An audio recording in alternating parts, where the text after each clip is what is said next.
오늘의 묵상. 에체 호모. 매를 맞으시고 초라해진 예수님을 빌라도가 군중 앞에 내보이며 던진 이 말은 이 사람을 보라는 뜻으로 알려져 있습니다. 그런데 어떤 이들은 이것이 사람이다로 옮깁니다.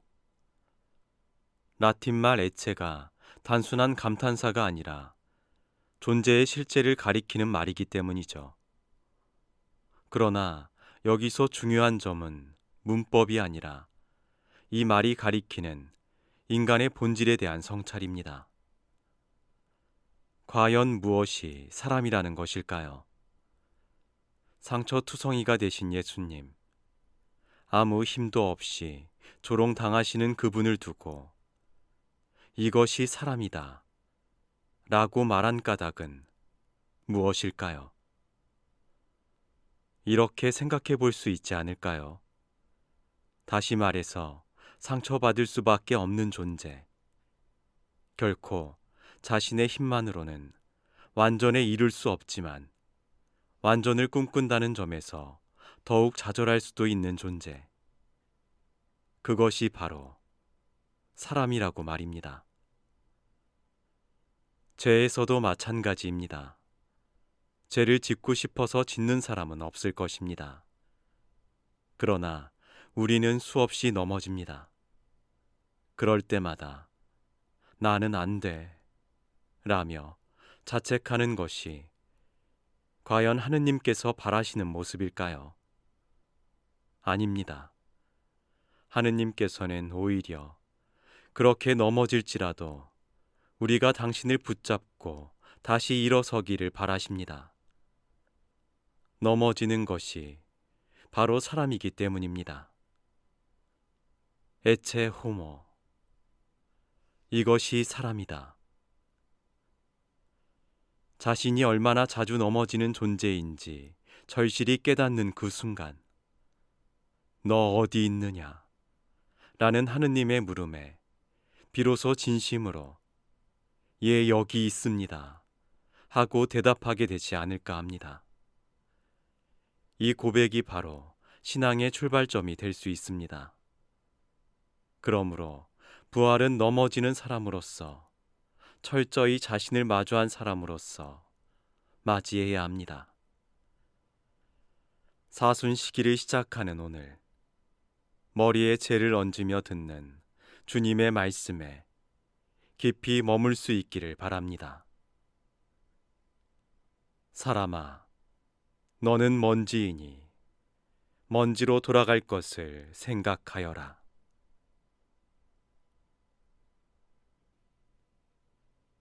사순시기를 떠올릴 때면 우리는 십자가와 주님의 순환을 기억하며 자연스럽게 절제와 고행의 삶을 생각하게 됩니다. 그렇다면 우리는 왜 이 시기에 절제와 고행의 삶을 봉헌해야 할까요?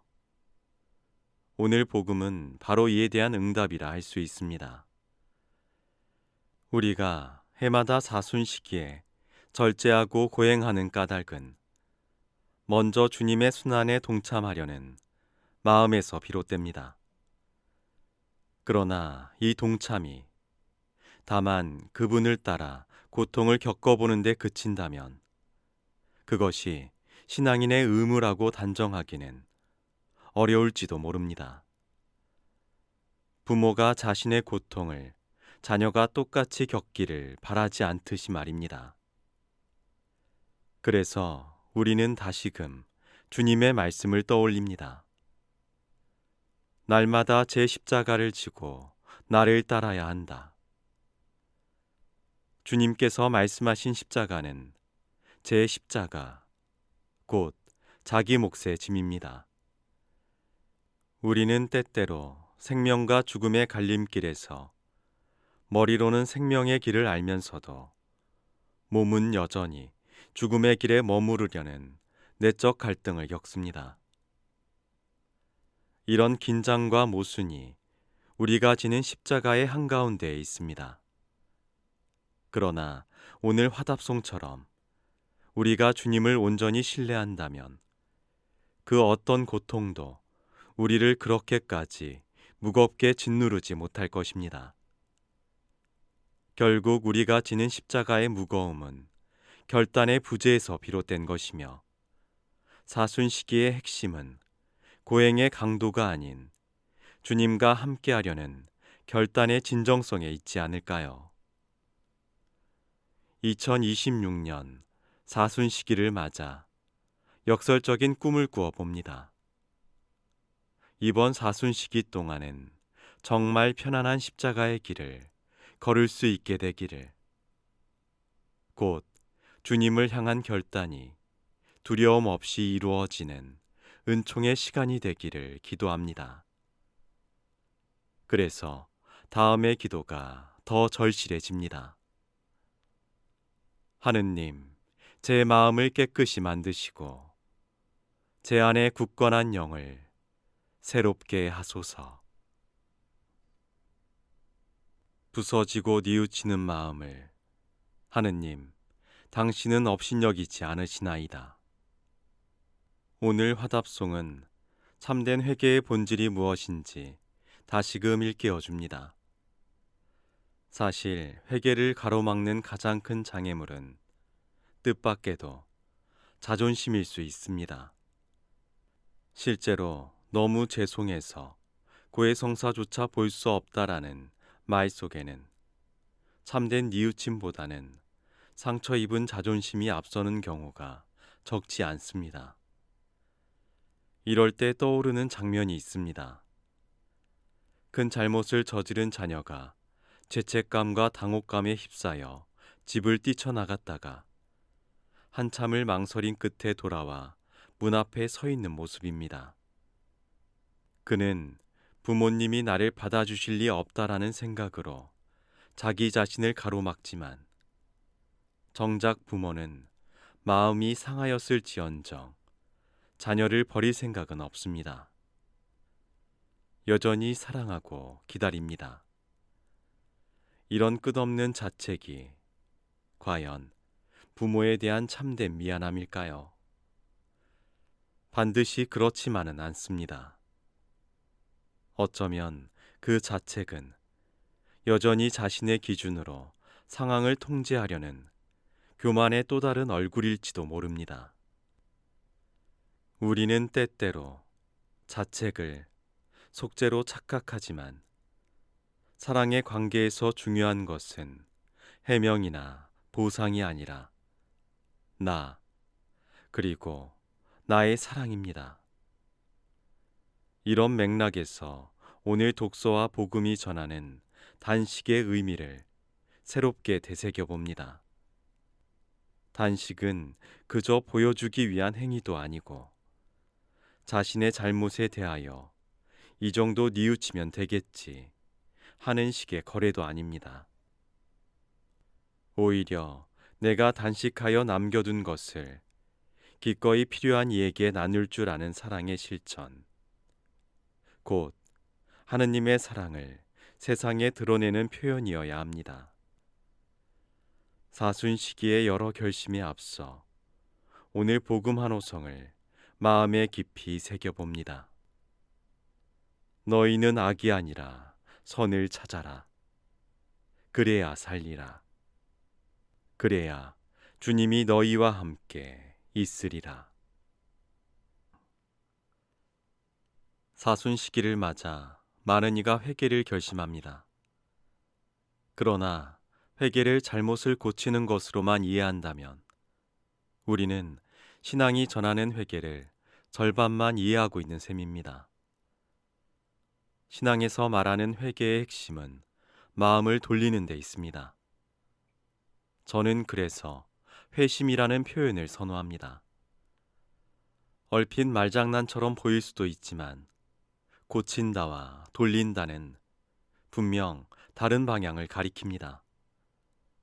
잘못을 고친다는 뜻의 회개는 잘못을 없애야만 의미가 있습니다. 그러나 하느님께 마음을 돌리는 회심은 다릅니다. 오히려 잘못을 계기로 하느님께 돌아설 수 있다면 회심은 온전해질 수 있습니다. 그래서 오늘 독서와 복음은 결국 우리에게 이렇게 말하는 듯합니다. 그들이 돌아오기를 나는 바란다. 이렇게 이야기하면 그렇다면 우리의 잘못과 죄는 어떻게 되느냐 하고 되묻는 사람도 있을 것입니다. 잘못을 고치지 않아도 그저 하느님만 찾으면 된다는 말처럼 들릴 수도 있기 때문입니다.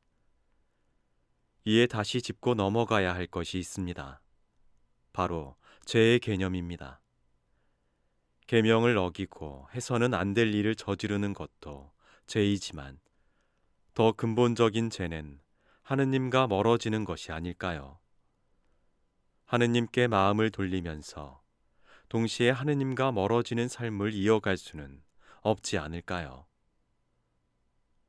그렇다면 현실에서 하느님께 마음을 돌리고자 하면서도 되풀이하게 되는 잘못들은 무엇일까요? 그것은 나의 약함일 뿐이며 처벌이 아니라 하느님께 힘과 자비를 청할 이유가 됩니다. 그렇기에 오늘 복음에서 주님께서는 분명히 말씀하십니다. 건강한 이들에게는 의사가 필요하지 않으나 병든 이들에게는 필요하다. 나는 의인이 아니라 죄인을 불러 회개시키러 왔다.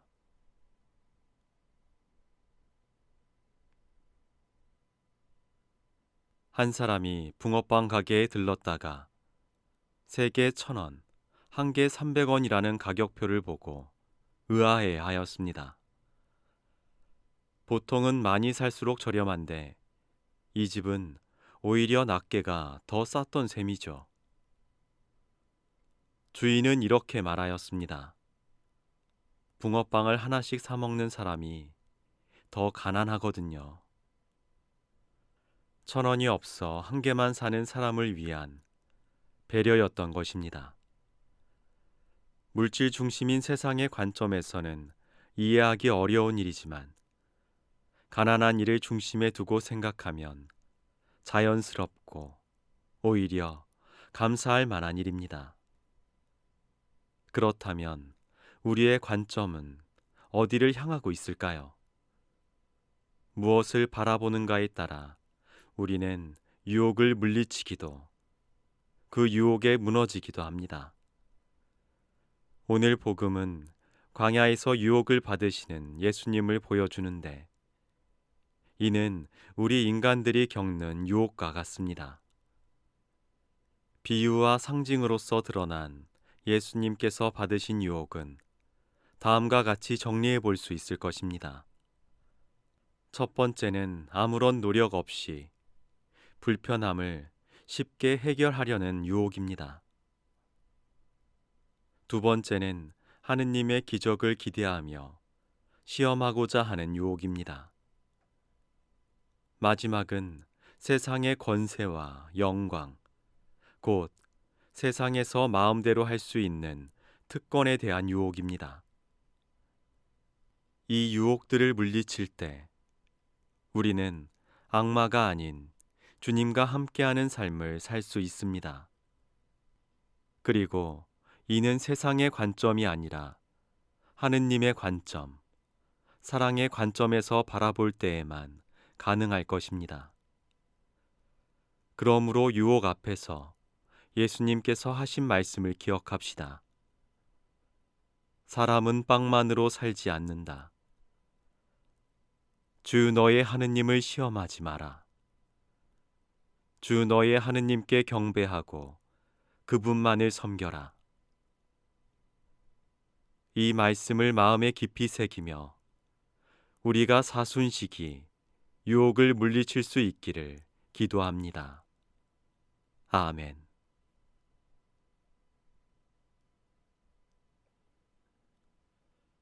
저는 기분이 울적해질 때면 재래시장에 가고는 합니다. 복잡거리는 시장에서 활기를 얻기 때문이죠. 그런데 시장을 거닐다 문득 흥미로운 점 하나가 눈에 들어왔습니다. 이른 아침 가장 먼저 문을 여는 가게는 어김없이 채소 가게, 생선가게, 과일가게 같이 자연에서 나는 것들을 파는 곳이라는 점입니다. 과일가게 옆 신발가게는 아직도 문을 걸어 잠그고 있는데 말입니다. 그 까닭은 아마도 신선도 때문이 아닐까 싶었습니다. 그러자 문득 사람에게도 신선도 같은 것이 있을까? 신선한 느낌을 주는 사람이란 어떤 사람일까? 하는 군생각이 스쳤습니다. 그러고는 생각이 이어졌습니다. 어떤 사람이 스스로 신선하다고 말한다고 해서 정말로 그가 그러하다고는 할 수 없을 것입니다. 누군가의 신선함은 그가 사람들과 맺는 관계에 있지 않을까요? 그 핵심은 먼저라는 단어에 담겨 있고요. 채소 가게와 과일 가게가 자연에서 막 거둔 것들을 신선하게 내놓고자 누구보다 먼저 문을 열고 새벽부터 부산한 것처럼 사람 사이의 관계에서도 먼저 다가가고 먼저 이해하고 먼저 사랑할 때 신선한 사람이 되리라 믿습니다. 문득 초등학교 시절 생각이 납니다. 내가 좋아하던 짝이 나를 싫어한다 해도 다음 날이면 또 먼저 말을 걸던 그때의 순수한 말입니다. 그러면서 오늘 복음의 이 말씀에 마음이 머뭅니다. 내가 진실로 너희에게 말한다. 너희가 내 형제들인 이 가장 작은 이들 가운데 한 사람에게 해준 것이 바로 나에게 해준 것이다.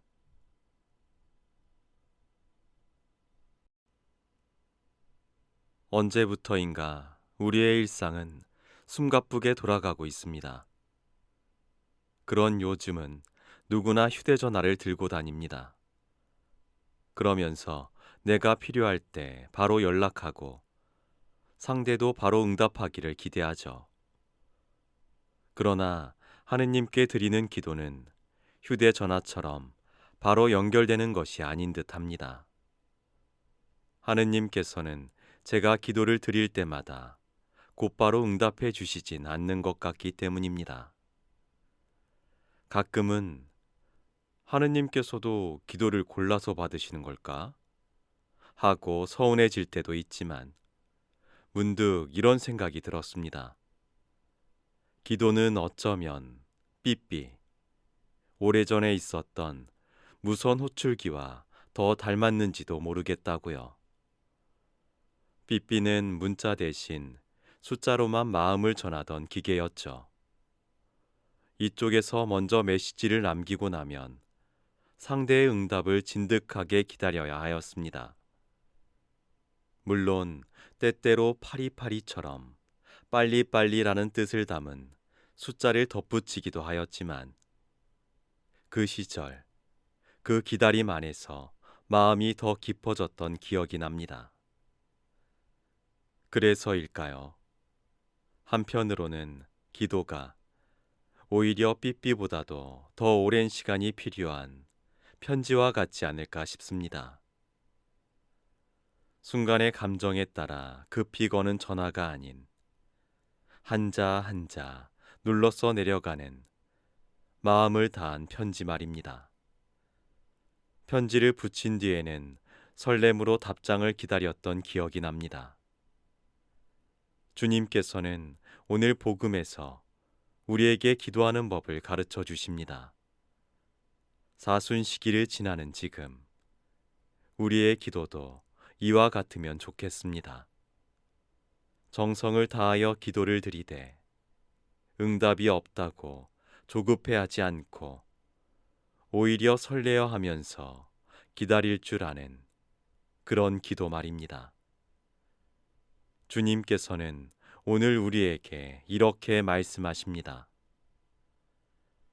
너희 아버지께서는 너희가 청하기도 전에 무엇이 필요한지 알고 계신다. 고해성사를 드릴 때면 마음속으로 이렇게 묻게 됩니다. 나는 이제 다시 시작할 수 있을까? 이 물음에 대하여 제 은사 신부님께서는 이렇게 말씀하셨습니다. 고해성사는 죄만 벗어놓고 가는 것이 아닙니다. 죄를 지었던 자신은 모두 죽었다가 사제의 사제경을 통하여 다시 살아나가는 것입니다. 그러니 다시 시작할 수 있느냐에 대한 대답은 이렇습니다. 다시 시작하는 것이 아니라 지금 이 순간 처음으로 시작하는 것입니다. 우리는 때때로 고해성사를 마치 지난 잘못을 정리하는 정산처럼 여깁니다. 그러나 하느님의 자비는 인간의 셈을 훨씬 뛰어넘는 신비입니다. 하느님께서는 죄를 고백한 이의 죄를 따로 기록해 두시는 분이 아니라 아예 지워버리시는 분이십니다. 이것이 바로 오늘 독서와 복음이 전하는 요나의 표징, 그리고 그 표징을 완성하시는 예수님의 십자가 표징의 참된 의미입니다.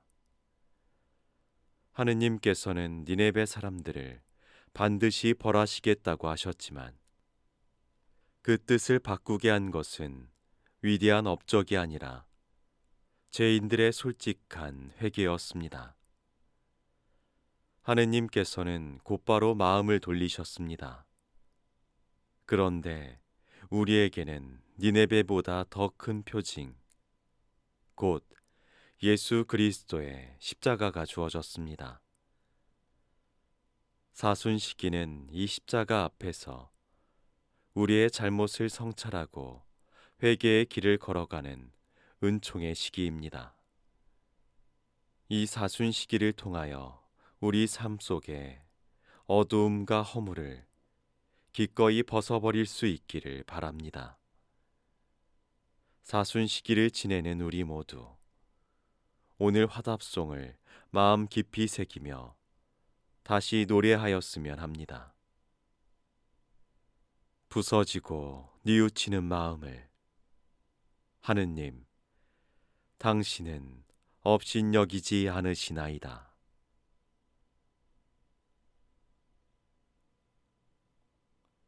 가게에서 무언가 사달라고 조르는 아이와 그 부모의 모습은 우리에게 익숙합니다. 아이들은 가지고 싶은 것을 길게 설명하기보다는 그저 엄마 또는 아빠 라는 한마디로 대신하고는 하죠. 그런데 부모는 그 말만 들어도 아이가 무엇을 바라는지 바로 알아차립니다. 이심전심이라는 사자성어처럼 말입니다. 오늘 복음에서 주님께서도 말씀하십니다. 우리와 당신의 관계가 바로 그러하다고. 주님께서는 우리가 무엇을 필요로 하는지 이미 알고 계실 뿐 아니라 우리에게 가장 좋은 몫을 마련해 주십니다. 아이가 칭얼거리는 이유를 곧바로 알아차리는 부모처럼요. 우리도 아버지께 청하면 됩니다. 그러나 우리는 오늘 독서의 에스테르처럼 주님, 당신밖에 없는 외로운 저를 도우소서라고 주님께 온전히 맡기며 기도하지 못할 때가 많습니다.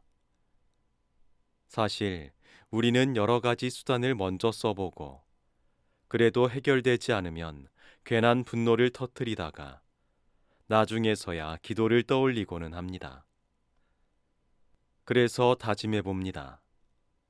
누구든지 청하는 이는 받을 것이라고 말씀하신 주님을 진심으로 믿고 주님께 먼저 청해 보겠다고 말입니다.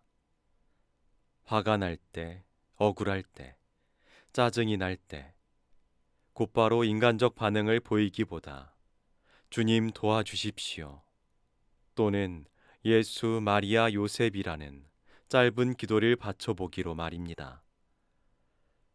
이처럼 주님께 청하며 마음을 다스려 불필요한 분노를 가라앉히고 그 안에서 선행이 자연스럽게 흘러나온다면 그것이야말로 사순시기에 참된 보속이 아닐까요? 억지로가 아니라 주님을 찾는 삶 속에서 자연스럽게 흘러나오는 선행 말입니다.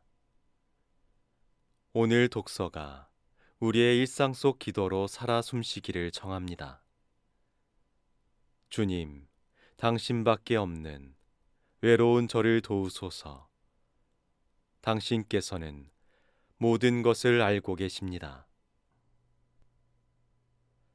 제단에 예물을 바치기 전에 먼저 형제와 화해하라는 오늘 복음은 사순시기가 아니더라도 우리가 자주 마주하는 권고입니다. 그런데 이 말씀을 들으면 왜 내가 먼저 화해해야 하나? 라는 마음이 드는 것도 사실입니다. 신학적으로 보면 우리는 세례를 통하여 먼저 하느님께 용서받고 화해된 이들이기에 우리가 먼저 화해에 나서야 한다고 배웁니다. 하느님 앞에서 죄가 없는 사람은 아무도 없고 그런 우리를 하느님께서 먼저 품어주셨기에 우리가 고집부릴 명분이 없다는 것이죠. 현실적으로도 정말로 상대가 100% 잘못하였다고 자신할 수 있는 경우는 많지 않습니다. 돌이켜보면 내 잘못이 더 커서 관계가 어그러진 경험도 있었음을 우리는 압니다. 그런데 주님께서 용서와 화해를 말씀하시는 까닭은 다만 의무나 도덕적으로 마땅하기 때문은 아닐 것입니다. 그분께서는 언제나 우리를 먼저 사랑하시며 우리 안에 굳은 마음이 풀려야 우리가 살 수 있음을 아시기 때문은 아닐까요? 한 가지 실험을 해봅시다. 두 주먹을 힘껏 쥐어보십시오.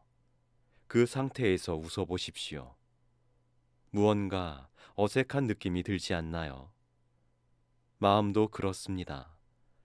미움과 원망을 움켜쥐고 있는 한 기쁨과 평화를 누리기는 쉽지 않습니다. 주님께서 우리에게 화해를 권하시는 것은 다만 착한 사람이 되라는 말씀이 아니라 우리 자신이 먼저 자유롭고 행복해지기를 바라시기 때문일 것입니다. 주님께서는 좋은 관계라는 결과만을 위해서가 아니라 먼저 미워하는 마음부터 내려놓기를 바라십니다. 그것이 곧 우리 저마다의 삶을 위한 길이기 때문입니다. 주님이 말씀하신다. 내 생명을 걸고 말한다. 나는 죄인의 죽음을 바라지 않는다.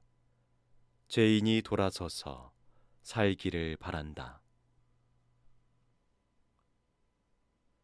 사순시기를 맞아 날마다 계속되는 용서와 화해에 대한 말씀을 들으면 마음 한편에서는 그래 용서해야지 하면서도 다른 한편에서는 이런 생각이 들기도 합니다. 아니, 저 사람이 명백히 잘못하였는데도 나보고 반성하라는 말인가? 심지어 오늘 복음에서는 아예 너희는 원수를 사랑하여라 라고까지 말씀하십니다. 이에 용서에 관한 옛 수도승의 전승 하나를 들려드립니다. 하루는 어린 수도승이 대수도승에게 와서 물었습니다. 주님께서는 이웃을 용서하라 하셨습니다. 그런데 제 친구가 제 뺨을 77번 때렸습니다. 몇 번을 용서해야 할까요? 그러자 대수도승이 말합니다. 76번 용서하십시오. 그러자 어린 수도승이 다시 묻습니다. 뺨을 맞은 건 77번인데 왜 76번만 용서하라 하십니까? 대수도승이 답합니다. 77번 뺨을 맞은 당신에게도 문제가 있습니다. 나머지 한 대는 그냥 맞으십시오. 우리는 용서를 이야기할 때 자신이 상대보다 우위에 있다고 여기며 용서를 베푸는 것쯤으로 생각하기 쉽습니다. 그러나 이 이야기는 그러한 생각에 따끔한 한마디를 합니다. 내가 상대를 참아주는 것 같지만 일이 그렇게까지 된 데에는 나에게도 책임이 있을 수 있다는 것입니다. 누군가와 원수가 되었다면 그 책임이 오직 상대에게만 있는지 돌아보아야 합니다. 또한 누군가 원수처럼 여겨질 때 이것도 기억합시다. 우리가 누군가를 화나고 슬프게 한다면 그 사람뿐만 아니라 바로 하느님께서도 화나시고 슬프시게 하는 것임을 말입니다. 우리가 형제 자매들과 싸울 때 가장 마음 아파하시는 분은 부모님이셨던 것처럼 말입니다. 오늘 복음 말씀의 마지막 부분, 우리를 향한 이 부르심에 응답하였으면 합니다. 하늘의 너희 아버지께서 완전하신 것처럼 너희도 완전한 사람이 되어야 한다.